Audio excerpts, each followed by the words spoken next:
Up left here, he's down in the series, but he's still the champ. It is Dark.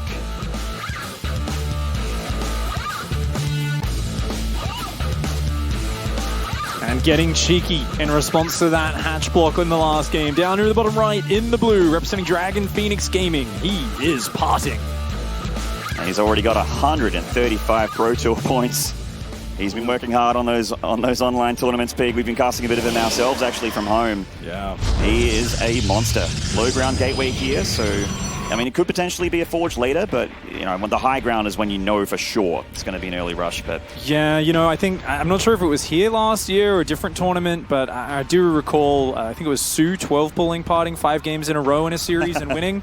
And PartinG's learned his lesson. He probe scouts a lot more. For a while, it was a crutch where he just realized, hey, no one's early pooling and none of the Protoss are taking advantage of it. I'm going to just skip scouting like most games.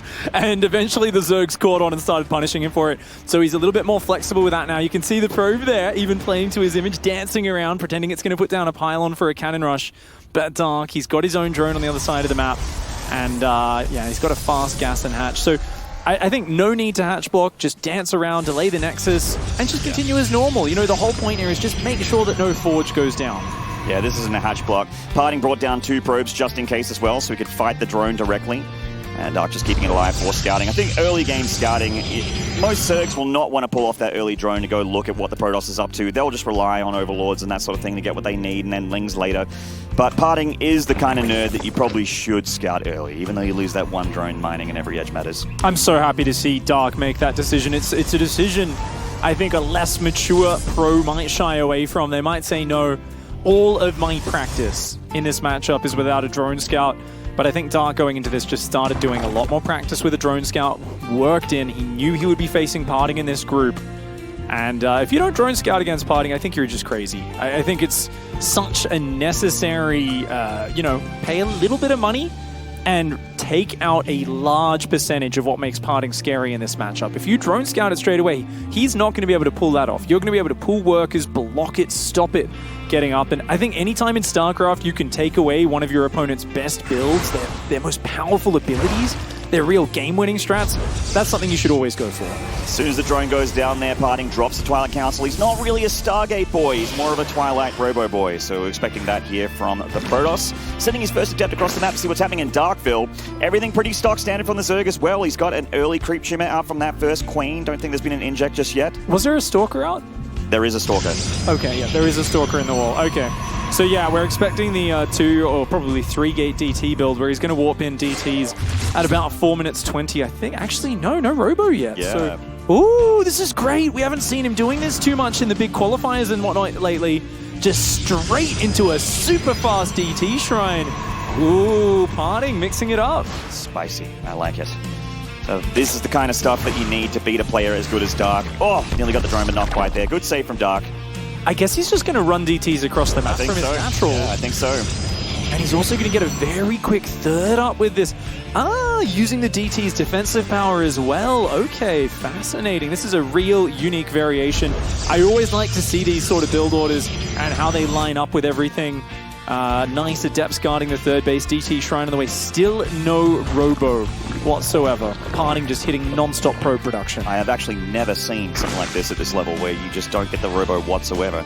So DT's been made back at home. Obviously access to Archons, but that's, you know what? Dark's going to look here. He's going to see this third Nexus and go, oh, you know, I'm safe. I don't need to have detection back at home. I'll be all right. Indeed. I mean, they're gonna hit reasonably fast anyway. I mean, it's not going to be the fastest, of course, having to walk across the map. But as the DT Shrine finishes, we do see the Robo starting up. And most importantly, the non-stop probe production, right? I really feel like with this build order, it's not about PartinG getting in Dark's face. It's about him powering his own economy super hard and then hopefully getting Dark to over-respond to it.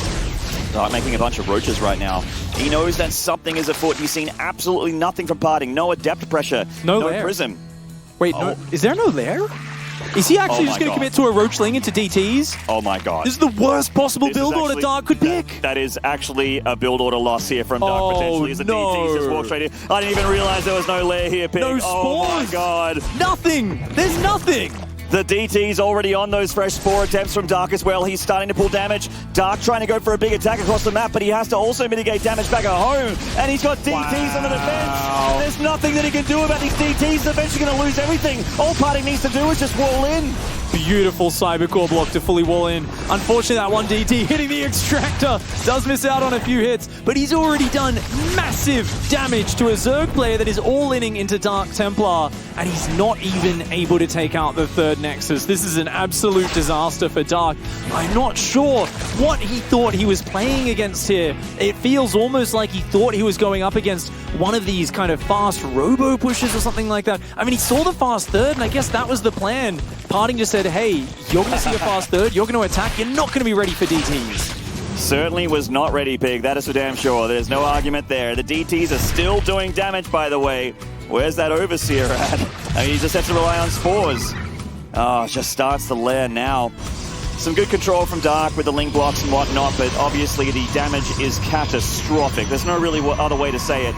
Look at that damage. Oh, the trades. Ooh, that is just a massive start for PartinG. 57 probes to 44 drones. He's going into Blink.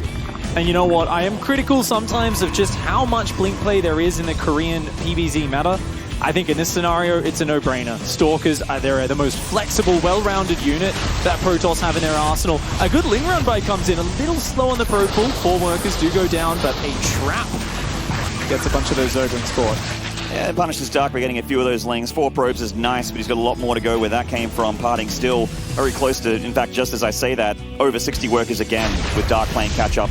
Slowly starting to get his economy looking a little bit more like what he wants, but he's not making a big swell of roaches, which is going to be a problem when those Stalkers with +1 attack and Blink go across the map. He just saw 8 sentries on PartinG's side of the map. I mean, you see 8 sentries, you've got to be making roaches and ravagers. I really wish Dark had stopped at about 55 drones here, but I think he's just a little bit too slow on the unit production. He's got great creep spread. He's starting to make ravagers. He's going to hit his supply block, though, and Overlord goes down. Another Overlord goes down. And now that means more lava being put into Overlords, which means less lava being put into units. And PartinG is going to be knocking on that front door, Pig, very shortly with a ton of force fields and a lot of Stalkers with +1. Oh, even an Archon for anti-Zergling power there. Oh, no. If that Archon just keeps getting ferried to the back by the Prism, as long as it doesn't go down early, that Archon will just negate almost all of the Zergling's utility here.